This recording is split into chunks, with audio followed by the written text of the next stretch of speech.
Hello, this is Earl Nightingale, and this recording, The Magic Word, is the first of 12 you'll receive in this series titled How You Can Lead the Field in the Modern World.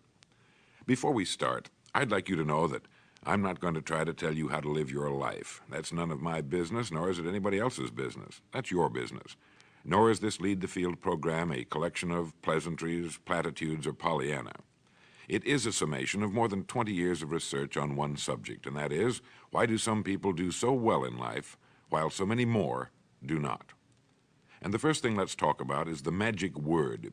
The experts call it the most important word as far as the results we get from life are concerned in this or any other language, and that word is attitude. It is our attitude toward life which will determine life's attitude toward us. Let's face the fact honestly that we shape our own lives, and the shapes of them will be determined by our attitudes. A person with a poor attitude toward learning, for example, isn't going to learn much until he changes his attitude. If we take the attitude that we cannot do something, we generally will not do it. An attitude of failure, and we're whipped before we start. So we know then that what we receive from life, what we accomplish or fail to accomplish, is due in large measure to our overall attitude. William James of Harvard University put it this way: "The greatest discovery of my generation is that human beings can alter their lives by altering their attitudes of mind." And isn't it wonderful that we have this measure of control? Before we start talking about our attitude toward the world, let's talk about our attitude toward ourselves, since it is the attitude we take toward ourselves which determines our attitude toward the world. Now, right here we come to a rather strange fact. We're so familiar with ourselves, we tend to take ourselves for granted. We tend to minimize the things we can accomplish, the goals we can reach, and for some equally strange reason, believe others can accomplish things in our field which we cannot. There are literally millions of human beings living narrow, darkened, frustrated lives, living defensively, simply because they take a defensive, doubtful attitude toward themselves, and as a result, toward life in general. Many people are suspicious of and oppose change, yet change is the one thing in life on which we can absolutely count. People who stay young all the years of their lives not only welcome change, but see it for what it really is: new opportunity, new chances for further fulfillment. Attitude is a reflection, a result of a person's will. It is incalculably powerful. It can bring about marvelous results for us, but we need to train it patiently, day by day. Now let's talk about the attitudes of people who are successful, the top 5% of the people who go sailing through life from one success to another and who, even when they fail at something, shrug it off and head right out again. No matter who the person is or what he does, men and women in sales, business executives, people in all the professions, wives and mothers, students, top people in the armed forces, public servants, men and women in the service of religion, working men and women in all fields of endeavor, wherever you find a person doing an outstanding job and getting outstanding results, you will find a person with the right kind of attitude. These people take the attitude toward themselves that they can accomplish what they set out to accomplish, that there's no good reason on earth why they can't be competent, successful. They have a healthy attitude toward themselves and, as a result, toward life and the things they want to accomplish. And because of this, they achieve some remarkable things, and they come to be called successful, outstanding, brilliant, lucky, and a lot of other things. They're quite frequently no more brilliant or outstanding than the majority of the people by whom they're surrounded. But they did develop the right attitude, and they found their accomplishments not too difficult, and many times surprisingly easy, simply because it seems that so few are really trying, really believe in themselves. Successful people come in all shapes and sizes and in widely varying degrees of intelligence, background, and so on. But they all have one thing in common. They expect more good out of life than bad. They expect to succeed more than they fail. If you want something worthwhile, take the attitude that there are a lot more reasons why you can have it than there are that you cannot, and set out to earn it. Go after it, work at it, ask for it, and 9 times out of 10, you'll get it. Our environment is really a mirror of our mental attitude. If we don't like our environment, we have to change our attitude first. Now, the world plays no favorites. It's impersonal. It doesn't care whether we change or not. Adopting a good, healthy attitude toward life doesn't affect the world and the people in it nearly as much as it affects us. It would be impossible to even estimate the number of jobs which have been lost, the number of promotions missed, the number of sales not made, the number of marriages ruined by poor attitudes. But you can number in the millions the jobs which are held but hated, the marriages which are tolerated but unhappy, all because of people who are waiting for the world and others to change toward them, instead of being big enough and wise enough to at least make a test which will prove beyond any shadow of a doubt where most or at least a big part of the trouble lies. Studies made of the lives of literally thousands of successful people have shown that they radiate confidence, assurance, they expect success, and they get success. You can spot these people by the way they walk, by the way they look and act. You can feel it about them when they enter a room. They may be short and fat, or tall and thin, or any combination in between, but they have about them the attitude of success. In the record Greener Pastures, I'll get into this next statement, but right now I want you to realize, if you don't already, that in 5 years or less, you can get right to the top of the work you're now doing. I know this, but the important question here is, do you know this? The minute you do know it, you'll have this right attitude I'm talking about. The easiest and most effective means of forming a good attitude habit is to begin to act as though you have a good, positive, expectant attitude toward life. That's right. Begin right now to walk, act, and look as though you belong to this group. If you're already in the top 5%, you'll know what I mean. If you've never tried it, you'll be amazed at what happens. Actions trigger feelings, just as feelings trigger actions. Now, let me tell you of a little test you can make which will prove beyond any shadow of a doubt that a good attitude can change a person's life as dramatically as walking from a darkened room into the bright, clear light of day.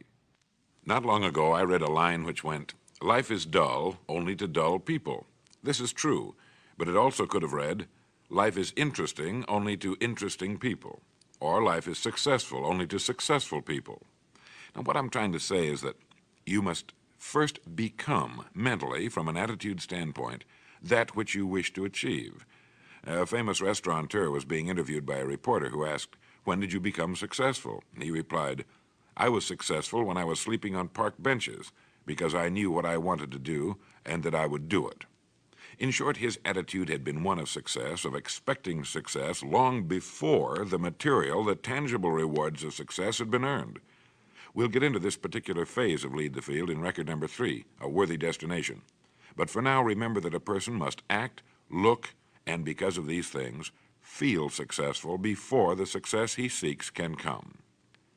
Chances are you know people who seem to be what others call lucky. All kinds of good and wonderful things seem to happen to them, and they give the impression of happily sailing through life, having a wonderful time, and getting more accomplished in a year than most people do in 5. This has been figured out fairly scientifically, and if anyone will conscientiously go about the test I'm going to recommend, and stay with it every day for the next 30 days without fail, that person can join this small, happy, and extremely productive group of people. He'll find himself becoming lucky, as they say, and most of his problems will pretty well take care of themselves. Of this you can be sure. The results will be nothing short of amazing. Now, it makes no difference how good a person's attitude has been in the past. Anything can be improved upon, and it's the small refinements upon something already good that makes it great. So here's the test. For the next 30 days, act toward the world, everything and everyone with whom you come in contact, with the attitude which represents the kind of results you want to achieve. That is, if the result you want is more success in what you're doing, act as though you are already in possession of the success you seek. If you want others to treat you with admiration and respect, treat others with admiration and respect first. Have you ever stopped to think of this? Every human being on earth is the most important human being on earth as far as he or she is concerned. You may never get anyone to admit it, but it's a fact. So for the next 30 days, treat every person with whom you come in contact as the most important person on earth, remembering as you do so that as far as that person is concerned, he is. Now, the reason I say treat everyone in this fashion is mainly because this is the way human beings ought to treat each other, and because it will help you form a habit that will bring you amazing and delightful results for the rest of your life. Have you ever noticed that the higher you go in any organization of value, the nicer the people seem to become?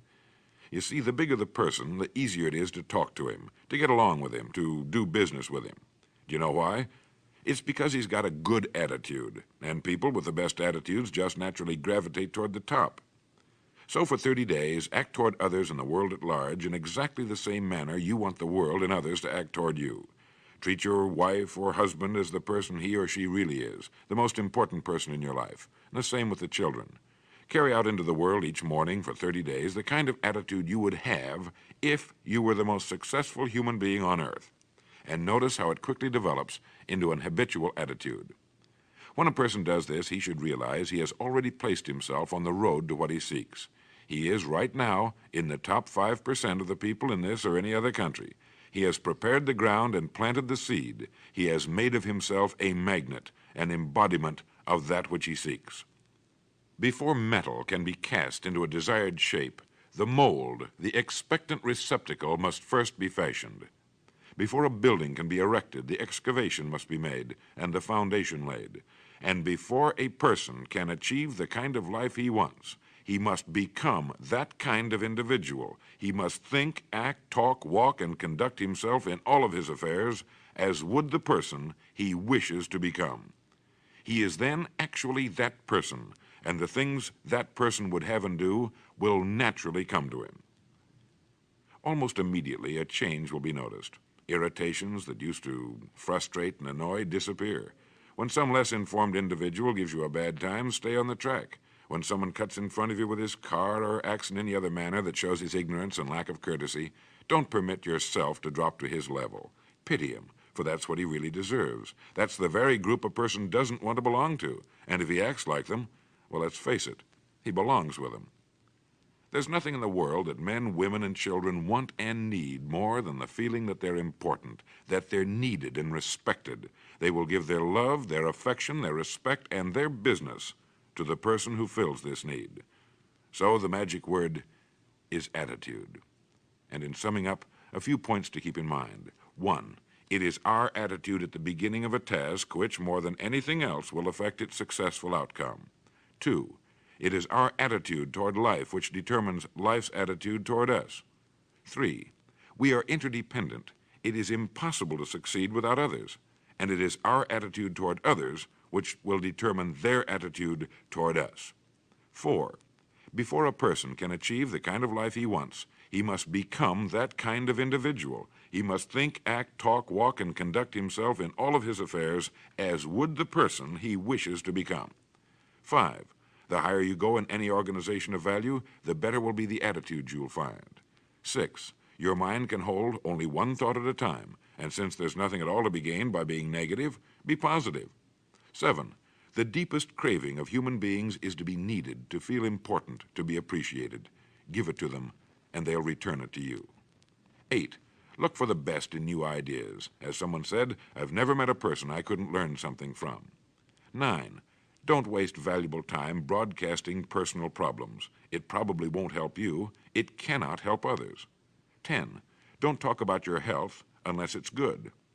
11, radiate the attitude of well-being, of confidence, of a person who knows where he's going. This will inspire those around you, and you'll find good things will begin happening to you.